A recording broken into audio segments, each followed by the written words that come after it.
कहते हैं ना, हर पल की खबर हाँ हाँ ये आप पे बनता है मेन, ये जो है कोट हाँ कि हर पल की खबर होती है आपको इसराइल गजा में क्या चल रहा है, कौन स्पीच करने जा रहा है, कौन जंगबंदी का ऐलान कर रहा है और हिजबुल्लाह क्या कर रहा है, ये आपको ज़्यादा बेहतर पता होता है कि कांटेक्ट में तो नहीं कहीं। नहीं, ये बात होती है सारी इंटरेस्ट की। ठीक है। ये जो लोग कहते हैं ना कि आप कैसे ही कर लेते हैं, ये वो लोग समझते हैं बहुत मुश्किल तो है ऑब्वियसली, लेकिन अगर इंटरेस्ट हो ना तो वो आपका वो शुगल बन जाता है। ठीक है। जैसे आप उठते बैठते बाथरूम करते हुए आप वही देख रहे होते हो न्यूज़ और कंटेंट क्रिएट करने के लिए इकट्ठा कर हाँ रहे हो आप। इकट्ठे कर रहे होते हो और आप डिफरेंट जर्नलिस्ट को फॉलो कर रहे होते हो, फिर आप अपने आप को सेंड कर रहे होते हो वो चीज़ें कि यार वो रिकॉर्ड में रहें। ठीक है। आप अपना एक लॉग बना रहे होते हो, शीट्स बना रहे होते हो, फिर सुबह उठ के आप उस पर काम करते हो। नाइस। तो जब आपको शौक हो ना तो वो फिर आप उस तरह की चीज़ों, आपकी नज़र भी उसी तरफ जाती है फिर। और एआई आपको दिखाता भी वही हाँ है। यही बात करने लगा था कि एल्गोरिदम और मशीन लर्निंग एआई वो इतनी तेज़ हैं कि वो आपको फिर उसी आपके टॉपिक के इर्द गिर्द हाँ आपकी बम्बार लगा फिर वो देती आपको है। जर्नलिस्ट भी उसी तरह के दिखाती है, फिर आपको आर्टिकल्स भी वैसे ही दिखाती है,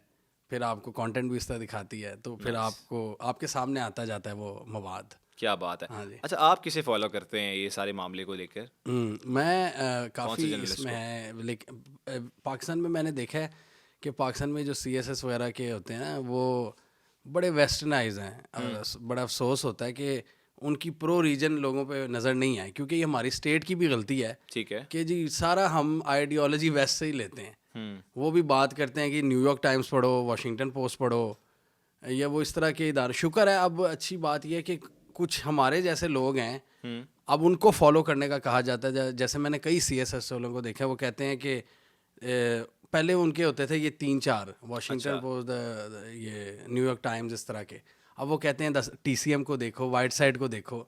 अब लोकल हम, मतलब हमारे मेन स्ट्रीम में ऐसा कोई नाम नहीं है ठीक है। जिसको लोग आइडियलाइज कर जो एक सकें। स्पेसिफिक टॉपिक्स पे बात कर रहा हो, हाँ, ऑब्वियसली एक वास्ट काम होता है टीवी इंटरनेशनल चैनल्स अफेयर्स का, में। मेन स्ट्रीम हाँ बिल्कुल डिफरेंट तरह चलता है। हाँ आप लोगों ने इन टॉपिक्स को चूज किया हुआ है और चूज़ एक किया हुआ है। स्पेसिफिक नीश में काम कर इसमें रहे हैं। मैं एक इंडिया का एक बड़े अच्छा एनालिस्ट है M.K. भद्रा कुमार। ठीक है। वो बड़ी, मेरी ज़्यादा कोशिश होती है कि जो रीजन पे जिनकी नज़र है ना, वो हम्म। वेस्टर्न एजेंडा ना हो।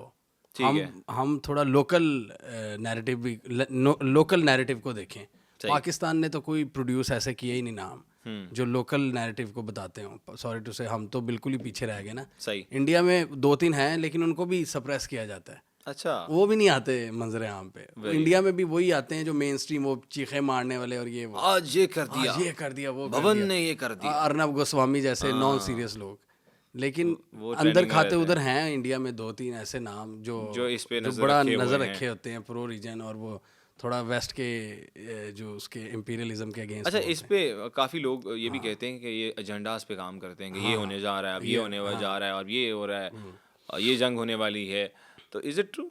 जी जी, ये बिल्कुल, ये वेस्टर्न मीडिया टोटली इनके एजेंडा पे काम करता है कि जो यूएस गवर्नमेंट चाहती है वो, मतलब टोटल तो नहीं हम कह सकते, लेकिन काफ़ी हद तक उनका एक एजेंडा नज़र आता है। फिर यूके का उस पर भी इल्ज़ाम लगता है, इन सब पे इल्ज़ाम लगता है कि अपनी हुकूमतों के एजेंडे को लेकर चलते हैं। फिर आप वही चीज़ हर मुल्क में चले जाएँ, ये इंडिया में भी हो रहा है।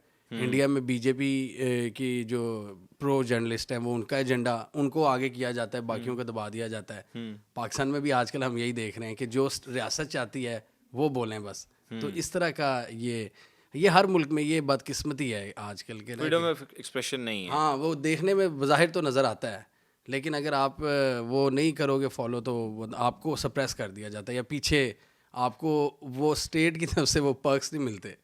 तो ये हर मुल्क में देख रहे हैं। अमेरिका में ज़रा वो अच्छी शक्ल में नज़र आता है, यहाँ पे ज़रा ज़्यादा एक्सपोज हो जाता है। ठीक हो गया, हम इस पे आ जाते हैं कि हाँ जहाँ मतलब आपने स्टार्ट किया as a social media expert हाँ और वॉलनट मीडिया के साथ भी काम किया, जी जी, CRM। DRM वहाँ DRM। से हम करते थे, ये जियो न्यूज़ एक्सप्रेस दुनिया हाँ, वगैरह को इन मैनेज करते थे। इनके सोशल मीडियाज आपने लॉन्च किए हुए जी हैं, जी, if I am not wrong. हाँ कईयों के, कईयों के। कुछ हमें बिल्कुल बेबीज़ की शक्ल में मिले थे, और वो अब माशाल्लाह वो जाइंट अब बन चुके मिलियंस में हैं चले और गए हैं। मिलियंस में चले गए हैं। हाँ तो हाउ वाज द एक्सपीरियंस ये वो सब चीज़ों का? वो बहुत ही अच्छा एक्सपीरियंस था। वो तो उस वक़्त मज़े की बात बताऊँ, इमरान रियाज़ ख़ान जो बड़े मशहूर जर्नलिस्ट हैं, उस टाइम मेरे पास उनका तकरार चैनल होता था, उनके 1,500 व्यूज़ आते थे।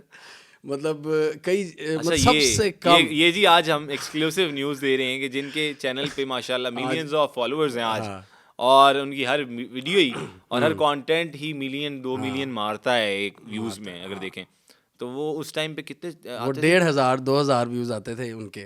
वो हम और ये कब की बात है? ये 2016 जब पाकिस्तान में यूट्यूब अभी खुला ही था, मतलब वो लोगों को पता लगा था। अनबैन हुआ था। अच्छा, बैन था ना पहले। बिल्कुल बैन हो गया था कुछ वक्त के लिए। अच्छा, बैन क्यों हुआ था? वो बैन कोई वो हुआ था, कोई ऐसा इशू था, कोई खाके वगैरह कुछ ऐसी, ठीक है, वो ब्लास्फेमी हुई थी। हाँ, content। Blasphemous content. ठीक है। तो वो वहाँ पे तो यहाँ पीपल्स पार्टी की हुकूमत ने उनको और कुछ सोल्यूशन नहीं समझ आया, उन्होंने बैन कर दिया। तो 4 साल बैन, और फिर ये नवाज शरीफ की हुकूमत आई और इन्होंने फिर तो अनुशे रहमान थी उस टाइम आईटी मिनिस्टर, उन्होंने काफ़ी काम किया था इसको खुलवाने में, उसका बीच का रास्ता कोई निकाला था। ठीक है। तो 2016 के शुरू में, और लॉन्च इनका हुआ था कराची में, यूट्यूब लॉन्च पाकिस्तान में ना। उस टाइम भी हम उधर गए थे, तो बड़ा अच्छा एक इवेंट उस टाइम पे ये जो आज आप देखते हैं कि एक रश जब मैं गफीर नजर आता है, नज़र हमें आता हर है बच्चा माइक बच्चा लेके उठ के निकल जाता है कि मैं सहाफ़ी हूँ। और उस टाइम और हर बंदा अब आजकल सोशल मीडिया का स्टार है।